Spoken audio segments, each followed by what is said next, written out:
사무엘이 베냐민 지파를 각 집안별로 앞으로 나오게 하니 마드리의 집안이 뽑혔고 마드리의 집안 남자들을 앞으로 나오게 하니 기스의 아들 사울이 뽑혔다. 사람들이 그를 찾았지만 보이지 않았다. 그래서 사람들이 다시 주님께 여쭈어보았다. 그 사람이 여기에 와 있습니까? 주님께서 말씀하셨다. 그는 짐짝 사이에 숨어 있다.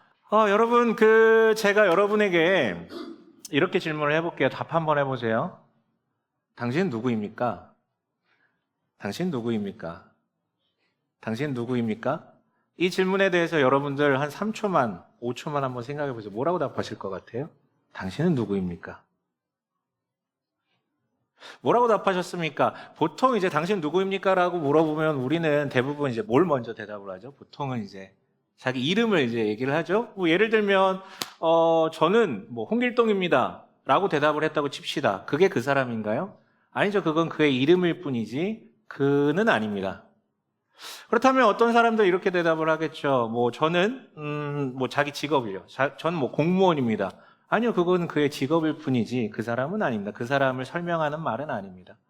그렇다면 누군가는 예를 들어 뭐 자기 직장이 되게 좋아요. 뭐 예를 들어 삼성맨이라고 할까? 요즘 삼성이 아니라 하이닉스가 좀 더 잘 나가는 것 같은데 저는 하이닉스를 다니는 사람입니다. 뭐 하이닉스맨입니다. 아니요, 그거는 그가 소속된 곳을 의미하는 것이지 그 사람은 아닙니다. 어떤 사람은 이렇게 얘기하겠죠. 많은 분들이 또 이렇게 얘기하는데 저는 누구의 엄마입니다. 뭐 저는 누구의 남편입니다. 뭐 저는 누구의 아들입니다. 아니요, 그건 그의 역할을 의미하는 말이지 그 사람은 아닙니다. 누군가는 또 이렇게 대답을 하겠죠. 저는 뭐 180에 80kg입니다. 저예요, 저. 네, 저. 그건 그의 외적인 조건, 외모를 얘기하는 것이지 역시나 그 사람은 아닙니다. 제가 지금 했던 모든 답들은 어떤 조건이고 그 사람을 설명하는 수식어들이지 사실 그가 누구인지에 대한 정확한 답은 될 수 없어요. 만약에 그런 조건들에 자기가 누구인지를 투영하기 시작하면 문제가 생기죠. 아까도 잠깐 언급했지만 우리 부모님 세대는 참 그렇게 사신 분들이 많았는데 특별히 어머님들 평생을 누구의 뭐 아내로 혹은 누구의 엄마로 살다가 나이가 들어서 내 인생 헛산 것 같다라는 그 화병이 막 올라오는 뭐 그런 어떤 일들을 마주하지 않습니까? 남성분들도 비슷합니다. 남성분들은 이제 가족이 아니라 자기가 다녔던 회사, 내가 일평생 이 회사를 위해서 헌신했는데 갑자기 팽당하게 되거나 아니면 은퇴하고 나서 난 이제 뭘 하고 살아야 되지? 난 누구이지? 막 이런 어떤 갑자기 소크라테스가 돼서 질문하는 경우들이 있어요. 결국 그 사람도 지금 문제였다라는 것입니다. 조건에 자기가 누구인지를 투영했다라는 뜻이죠. 여러분, 그런 조건들은요, 내가 누구인지에 대한 대답이 될 수 없습니다. 그렇다면 여러분, 내가 누구인지에 대한 대답을 우리는 어디서 구할 수 있을까요? 오늘 그 얘기를 좀 해보도록 할게요. 세 가지를 다룰 건데요. 첫 번째로는 내가 누구인지에 대한 대답을 구하기 위한 잘못된 해결책 두 가지를 제시할 겁니다. 두 번째로는 내가 누구인지에 대한 대답을 구하기 위한 올바른 해결책에 대해서 제시할 거고요. 마지막으로는 이 모든 것을 감싸는 아주 재미난 여러분들에게 굉장히 익숙한 이야기 하나 들려드리도록 할게요. 자, 오늘은요 사울의 세 번째 이야기를 나누고 있습니다. 이스라엘 백성들은 사무엘을 찾아가 왕을 요구하죠. 말도 안 되는 요구였지만 하나님께서 들어주셨다고 했어요. 우리가 지난주 나눴던 9장은 뭘 그리고 있습니까? 그래서 왕으로 지목된 사울과 사무엘이 만나게 되는 과정 이야기. 그래서 사무엘은 네가 바로 그 사람이 될 것이다 라고 언지를 주지만 사울이 그것을 좀처럼 못 받아들이는 이야기로 끝났습니다. 오늘 읽은 본문은요 뭐냐면 그래서 사무엘이 세 가지 징표를 제시합니다. 너가 이제 앞으로 이렇게 될 것인데 세 가지 증표를 줄 것인데 그게 다 이루어진다면 이제는 제발 믿어라. 증표가 주어졌잖아. 증거가 주어졌잖아. 믿어라. 라고 합니다. 실제 어떻게 됩니까? 그 세 가지 예언된 증표가 실제로 다 이루어지게 되죠. 그리고 나서 이스라엘 백성들이 다 같이 모인 그러니까 대회가 이루어지게 됩니다. 그 자리에서 하나님께서 주신 방법을 통해서 제비 뽑기를 순차적으로 하게 돼서 결론은 누가 지목되게 됩니까? 하나님이 사무엘에게 예언하신 대로의 그 사울이 지목되게 됩니다. 근데 여러분 여기서 어마어마한 문제가 하나 발생되게 되죠. 어떤 문제였습니까? 지목됐어요. 이게 제비 뽑아가지고 이렇게 추려와가지고 딱 한 명, 야, 사울입니다! 라고 했는데 사울이 보이지를 않는 겁니다. 그 사람 어디 갔습니까? 읽으셨잖아요. 어디 갔습니까? 짐짝 뒤에 숨어 있다라고 하나님께서 알려주시죠. 여러분, 왜 그 사람은 뒤로 숨었습니까? 너무나도 극단적인 내향형의 사람이어가지고 무대 공포증이 있어서 뒤로 숨었습니까? 그렇지 않습니다. 그가 뒤로 숨은 이유는 간단합니다. 자기가 생각할 때 자기는 절대 왕이 될 만한 조건을 가지지 못했다라고 인식했기 때문이죠. 우리는 지난주에 그 이야기를 나눴습니다. 9장을 보면서 그가 얼마나 왕이 돼서는 안 되는 조건만 갖고 있는 사람인지 제가 해부를 해서 알려드렸죠. 그는 이끄는 자가 되어야 되는 사람이었는데 심지어 종에게 이끌림을 받는 사람이었고요. 암나기를 찾는 수색 작업에 완벽하게 실패한 군사적 재능이 없는 사람으로 증명되었습니다. 게다가 여러분, 지난주에 말씀드리지 않았지만 그의 배경도 참 비루합니다. 왜냐하면 그는 베냐민 지파 출신이라고 되어 있거든요. 이때로부터 100여 년 전 정도에 사사기에 기록되어 있는데 내전이 일어나가지고요. 베냐민 지파는 완전히 다른 지파들로부터 척살을 당해가지고 그 수가 굉장히 줄어들었고요. 무엇보다도 수만 적은 게 아니라 그 베냐민을 가리켜서 비도덕적이다라고 사람들이 생각하고 있었어요. 근데 여러분 잘 보십시오. 이 12지파는요, 사실 우리가 한민족으로 알고 있지만 각기 다른 12개의 민족이 하나로 엮여져 있는 거라고 생각하시는 게 편합니다. 모래알 같았던 족속이었어요. 그렇기 때문에 이 12지파를 이끌기 위해서는 그 중에서도 가장 강력한 권한을 갖고 있는 유다나 혹은 에브라임과 같은 지파가에서 리더가 세워지는 게 맞습니다. 근데 이 사람은 베냐민 지파라고요. 조건이 없죠. 근데 여러분 여기서 다시 한번 정리를 해볼게요. 그가 분명히 지목됐음에도 불구하고 짐작 뒤에 숨었던 결정적인 근원적인 이유는 뭡니까? 그가 이해하듯이 자기에게는 왕이 될 만한 조건이 없어서 그런 것입니까? 아니요. 오늘 제가 여러분들에게 말씀드리고 싶은 건 그게 아닙니다. 그는 조건이 없어서 뒤로 숨은 게 아니라 자기가 누구인지를 조건에 투영했기 때문에, 조건이 있어야만 자기가 그거에 합당한 사람이라고 믿어버렸기 때문에 뒤로 숨은 것이죠. 하나님은 그를 왕으로 지목했고요. 제비뽑기를 통해서 이미 임명이 됐습니다.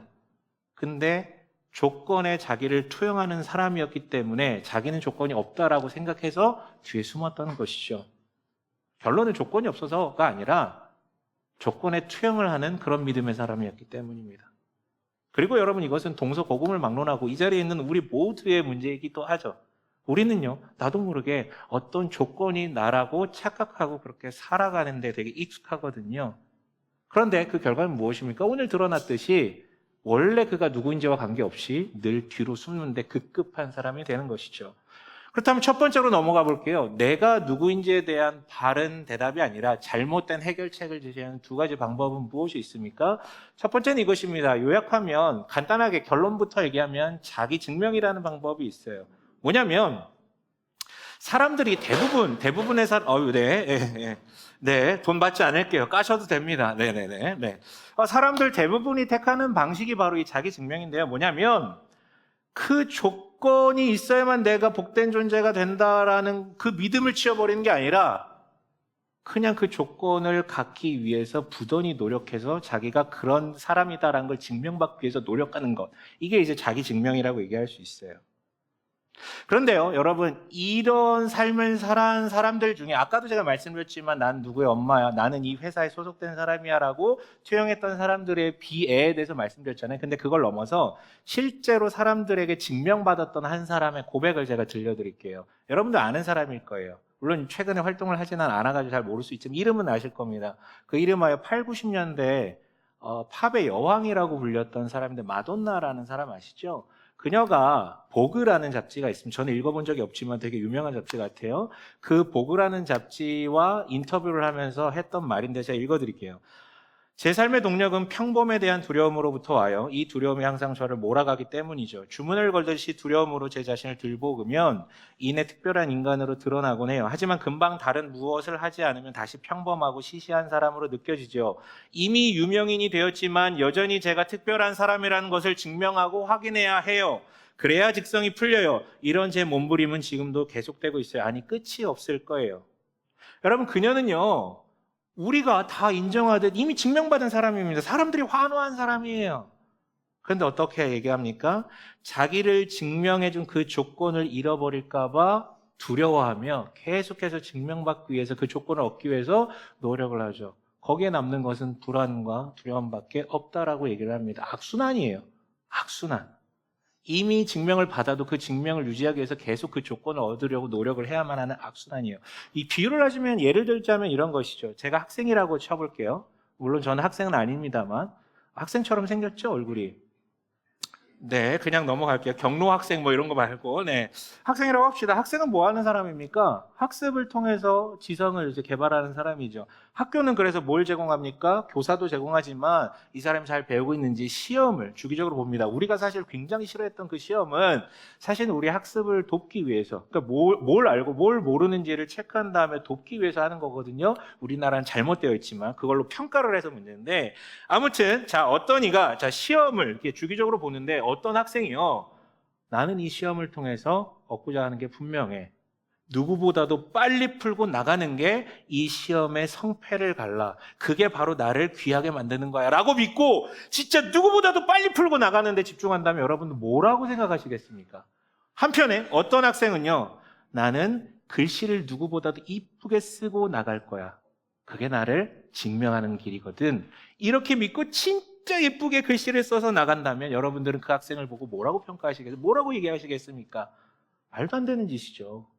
아니, 시험 문제를 잘 배워가지고 시험 문제를 잘 풀어야지 뭐 빨리 나가는 게 우선입니까? 글씨를 이쁘게 쓰는 게 우선입니까? 그 결과는 뭐 여러분 낙제입니다, 낙제. 학생답지 못하게 되는 것이죠. 여러분, 특정 조건에 자기의 정체성을 두려고 하는 사람이 바로 이런 사람들입니다. 앞서 말한 조건들은 학생다움과 아무 관련이 없습니다. 빨리 푸는 거, 뭐 글씨 이쁘게 쓰면 좋지만 그게 학생의 기준은 아니거든요. 근데 그것을 얻기 위해 노력한다면 다시 얘기했지만 낙제점밖에 없다니까요. 그 삶에는 여러분 아픔과 두려움밖에 없습니다. 자신을 잃어버릴 수밖에 없죠. 분명한 것은요, 여러분 이 이야기를 들으면서 어떤 생각을 하셨습니까? 분명한 것은요, 마돈나가 우리보다 낫습니다. 그녀는요, 자기가 왜 두려워하는지, 왜 이렇게 피곤한 삶을 사는지에 대해서 정확하게 알고 있었거든요. 근데 대부분의 사람은 내가 왜 피곤한지도 모르는 채 그 조건을 얻기 위해서, 자기를 증명받기 위해서, 사람들에게 증명받기 위해서 내가 이토록 대단한 사람이야, 심지어 교회 안에서 내가 이토록 신앙 좋은 사람이야 라는 것을 증명받기 위해서 살죠. 그럼 피곤합니다. 뒤로 숨을 수밖에 없어요. 내놓을 게 없으면요. 그렇다면 여러분, 내가 누구인가라는 질문에 대한 답을 어디서 찾아야 됩니까? 두 번째로 잘못된 해답을 말씀드릴게요. 이것을 요약하면 이렇게 표현할 수 있습니다. 자기 암시 혹은 자기 기만이라고요. 여러분, 본래 인간은 아까도 얘기했지만 동서고금을 막론하고 어떤 조건을 달성해서 자기를 증명받으려는 삶을 살아가는데요. 되게 독특하게 현대인들은 좀 달라졌습니다. 여러 가지 사상적인 어떤 흐름 가운데 바뀐 것인데, 현대인들은요, 남이 나를 규정해 줄 수 없다. 내가 나를 규정하면 난 그 사람이다 라는 어떤 생각을 가지고 삽니다. 조금 어렵게 들리겠지만 제가 비유를 해드릴게요. 이것도 문제가 있습니다. 뭐냐면요, 제가 이번 주 금요일 날 여러분 쉬셨죠? 저희 아들이 이제 야구를 하거든요. 그래서 우리 가족이 다 총출동해서 그 친선 경기 하는 데 따라가가지고 보러 갔어요. 근데 여러분, 리틀 야구계가 아마 대부분 그럴 것 같은데 고학년 위주의 선수반으로 구성되어 있고 저학년 위주의 취미반으로 구성되어 있어요. 근데 이제 그런 경기에는 취미반 애들을 절대 그러니까 절대 출전시키지 않거든요. 게임 치니까. 하지만 가끔씩 데리고 가요. 왜냐하면 이 친구들에게 경기하는 장면을 보면서 뭔가 꿈을 심어주고, 물론 그 이면에서는 애들의 눈을 뒤집어가지고 이제 선수반으로 이렇게 등록시키게 하려는 매서운 전략이 담겨져 있겠죠? 근데 이때 4명이 그날 따라왔었더라고요. 근데 이 친구들은 여러분 취미반이기 때문에 유니폼도 없습니다.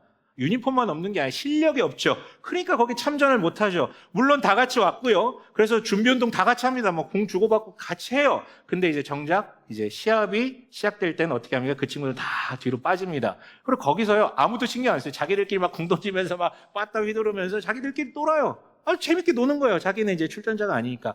근데 이제 게임이 다 끝났습니다. 결론부터 말씀드리면 졌어요. 저희 아들 팀은. 아무튼 중요한 건 그게 아니고, 졌는데 게임이 끝났잖아요. 근데 이제 갑자기 걔네들을 부르는 거예요. 4명을 부르는 거예요. 뭔가 약간 암묵적인 룰이 있는 것 같아요. 이 게임 다 끝난 다음에 이 친구들을 위해서 저쪽 팀에서 수비가 다 들어옵니다. 투수도 딱 세워져가지고 공 던져주면 이 4명이 이제, 원래 한 회는 3명만 쓰는 거잖아요. 4명이 연달아 쭈르륵 서주는 거예요. 체험시켜주는 것이죠. 그랬더니 이 4명 중에 한 친구가, 너무 귀엽게 생긴 친구가 있는데, 이게 퉁퉁해가지고 내가 봐도 야구공처럼 생긴 되게 귀엽게 생긴 친구인데, 갑자기 빠따를 뒤에서 막 휘두르면서 내가 4번 타자다 하고 뭐 갑자기 소리를 지르는 거예요. 너무 귀엽죠? 뭐 3학년짜리 둥글둥글하게 생긴 친구 막 그러니까. 그리고 갑자기 이제 타석에 씁니다. 여러분, 어떻게 됐을까요? 어떻게 됐을까요? 3구 3진.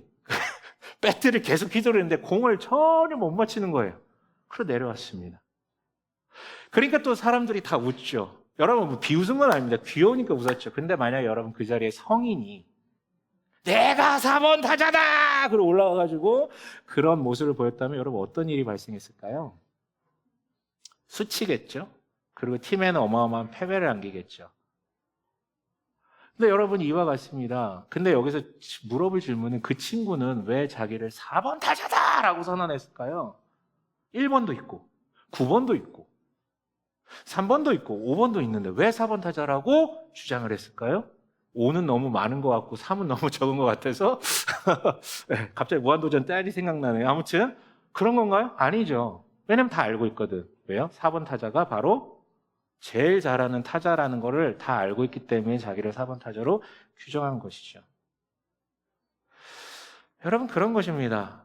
세상이 뭐라 한들 나를 규정하는 건 나야 라고 선언하는 건 자기 자유인데요.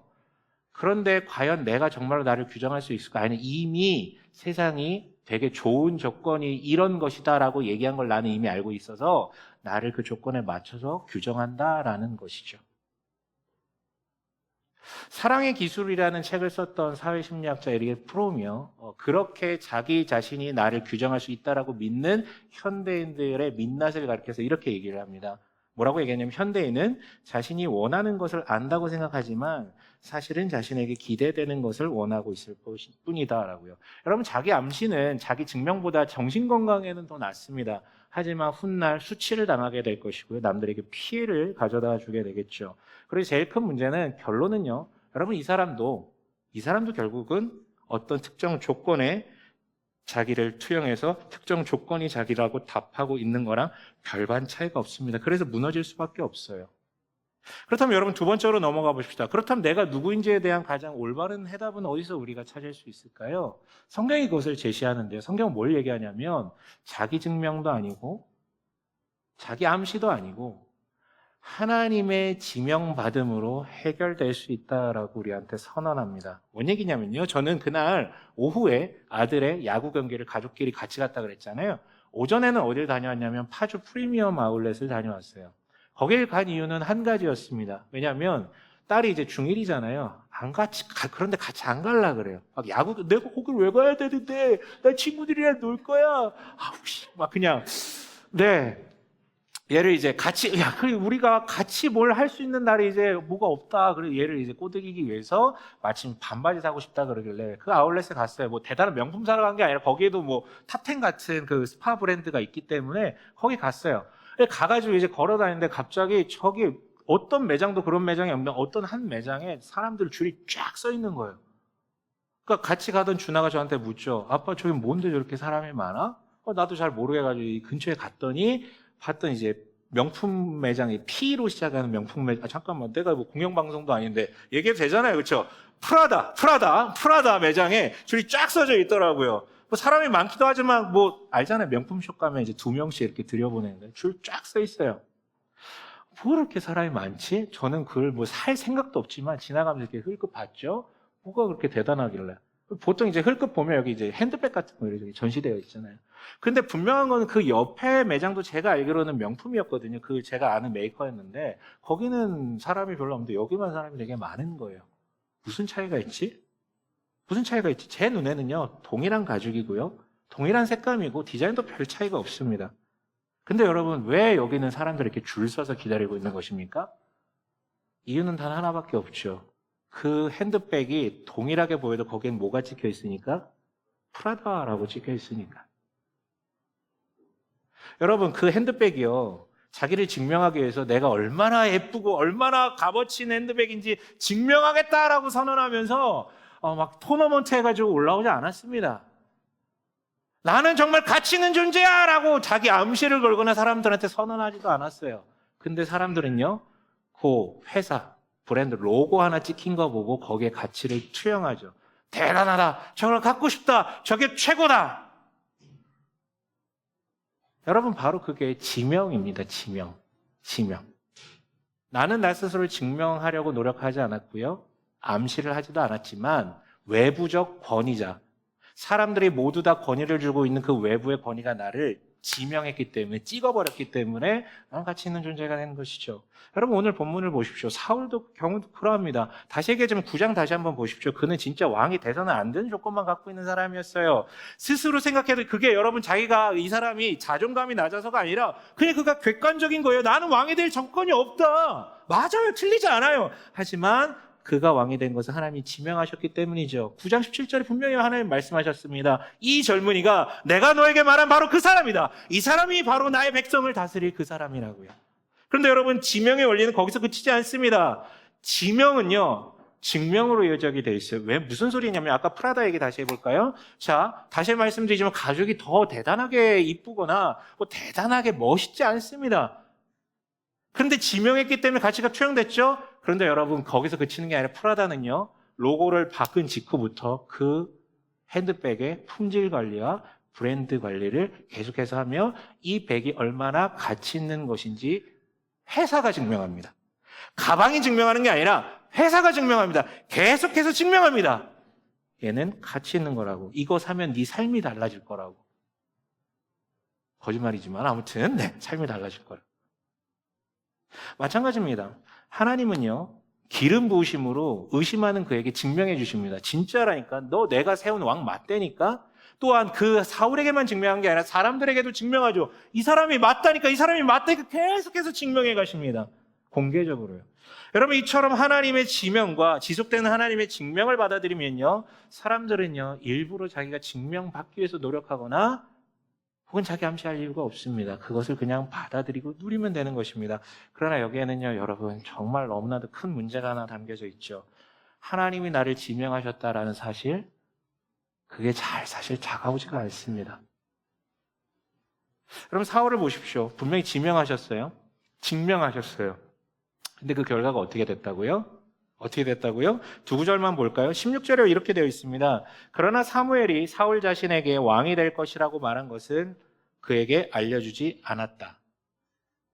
21절에는요. 사람들이 그를 찾았지만 보이지 않았다. 즉 자신이 누구인지에 대해서 사람들에게 함구합니다. 말하지 않습니다. 더 나아가서 사람들에게서 숨습니다. 여러분 다시 정리를 할게요. 내가 누구인지에 대해서 뭐라고 답하는 게 정답이냐면 하나님이 지명하셨고 하나님이 증명하신 것을 받아들이는 게 정답입니다. 그 안에서만 사람은 자유할 수 있습니다. 그러나 실제로는 어떤 일이 발생하냐면 지명을 받고 증명을 받음에도 불구하고 그 사람이 그게 잘 안 다가온다라는 거예요. 잘 못 믿는다라는 거예요. 이유는 간단합니다. 다시 또 내가 갖고 있는 조건을 통해서 나를 규정하려 들기 때문이죠. 예를 들면 그리스도인들도 마찬가지 아닌가요?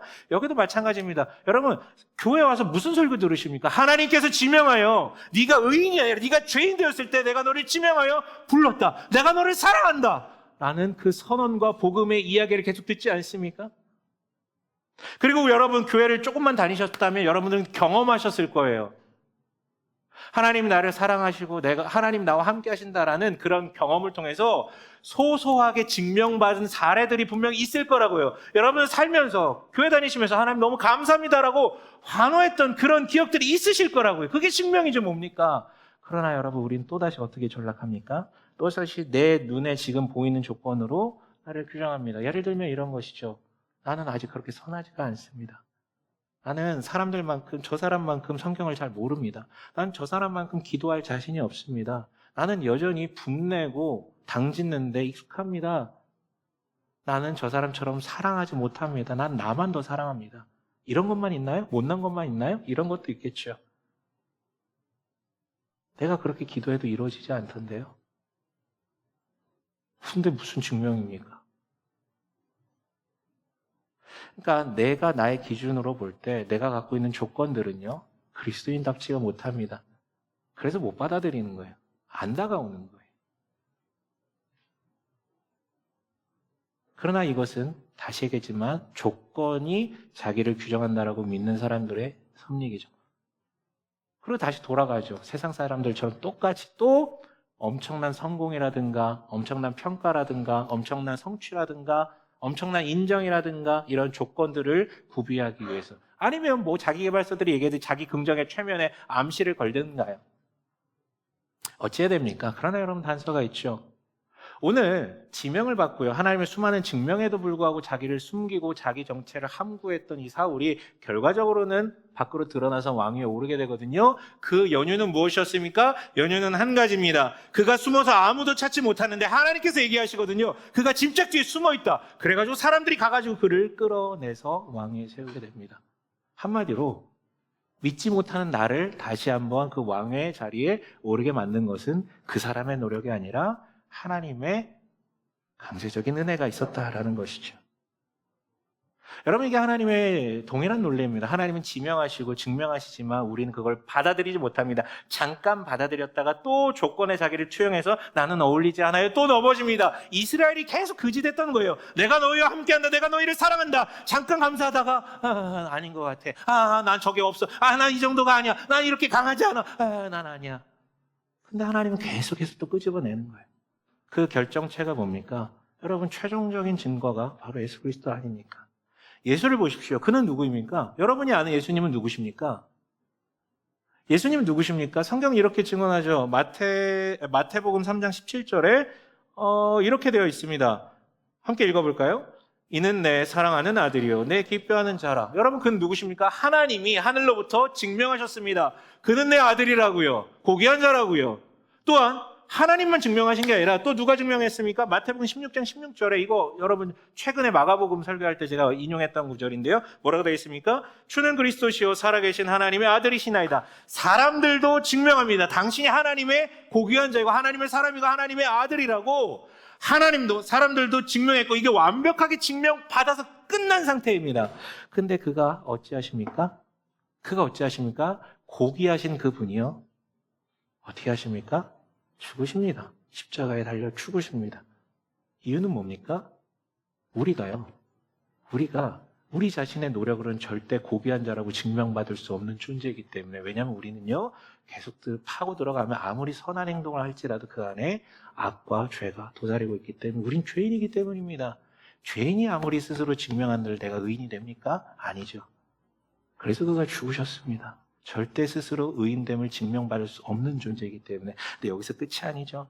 그가 죽으신 이후에는요 이미 예수를 받아들인 우리를 위해서도 여전히 그 영향이 있습니다. 우리는 못 믿으니까요. 그가 나를 지명하셨고 증명하셨다는 걸 도무지 못 믿으니까요. 그냥 내 눈에 보이는 조건만 가지고 나를 평가하니까요. 그래서 그가 죽으셨습니다. 야, 봤지? 사람들도 하나님도 내가 가장 유일한 가장 고귀한 존재래. 근데 내가 너 위해 죽을게.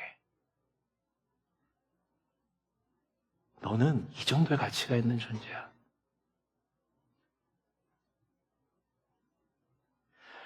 가장 고귀하신 분이 우리를 위해 죽으심으로 말미암아 너는 더 이상 그런 존재가 아니다. 너는 내 목숨값보다 더 귀중한 존재야라고 증명하셨습니다. 여러분, 당신이 그리스도인으로 왕으로 구원받은 자로 하나님의 자녀로 지명된 것은 다시 얘기하지만 그만한 조건이 있기 때문이 아니라 조건이 없고 증명받을 수 없는 죄인이기 때문이었습니다.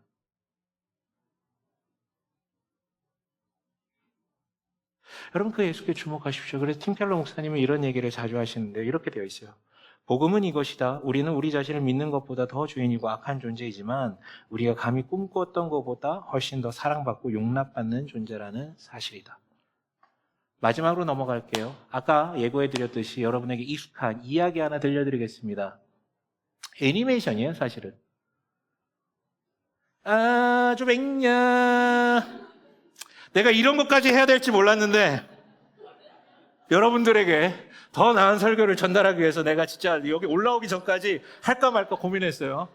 이렇게라도 해야지 뭐. 이렇게라도 해야지.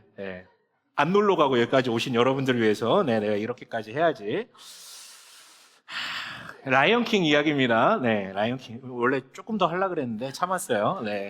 네. 여러분, 이 애니메이션은요, 워낙 약간 기독교적인 코드가 많이 들어가 있어가지고요, 정말 이 애니메이션 나올 때부터 수많은 목사님들이 예화로 써가지고 아마 교회 다니시면 한두 번 들어보셨을 수도 있어요. 이런 진부한 이야기를 또 해야 되나 싶지만 오늘 본문과 너무 흡사하기 때문에 다시 한번 말씀드릴게요. 아시겠지만 주인공은 아기사자 신바입니다. 그의 아버지는 무파사라고 해가지고 초원의 왕이었죠. 프라이드랜드라는 곳을 다스리던 왕이었습니다. 그 아기 여우 사자 신바가 태어나자 그 아버지는요, 왕인 아버지는 그 아들에게 이 장차 네가 성장하면 이 모든 땅을 다스릴 너는 왕이 될 것이다라고 분명히 선언하고 그 동물들 그걸 믿습니다. 그런데요, 이 아기 사자가 태어나자 이 무파사가 죽으면 자기에게 왕위가 주어질 줄 알았던 그 동생 스카가 이 신바가 태어나니까 자기 순위가 밀리는 거잖아요. 얘가 내 자리를 빼앗았다라는 그 어떤 악한 심보 가운데 모략을 짜죠. 결론은 어떻게 합니까? 모략을 짜가지고 신바를 위기에 처하게 하면 누떼 있잖아요. 그 소떼 그게 해가지고 죽게끔 만들어가지고 무파사가 달려와서 그 신바를 구하고 절벽에 떨어져 죽게 됩니다. 그리고 스카는요, 계속해서 가스라이팅을 하죠. 너 때문에 죽었다. 너 때문에 죽었다. 신바가 보니까 진짜 나 때문에 죽은 게 맞거든요. 물론 실제로는 스카가 죽인 것이지만 나 때문에 죽은 것 같고요. 더 나아가서 자기는 그 왕자에 어울리지 않는 것 같습니다. 조건이 없는 것 같아요. 그래서 계속 수치심에 괴로워하다가 정글로 도망가게 됩니다. 초원의 왕에는 정글로 도망가요. 거기서 누굴 만납니까? 하쿠나 마타타 만나잖아요. 이것까지는 잘 부르지 않을게요. 네. 뭐예요? 이렇게 미어캣 티몬과 멧돼지 푼바를 제가 지금 혼미해지는데 갑자기 부끄러워가지고.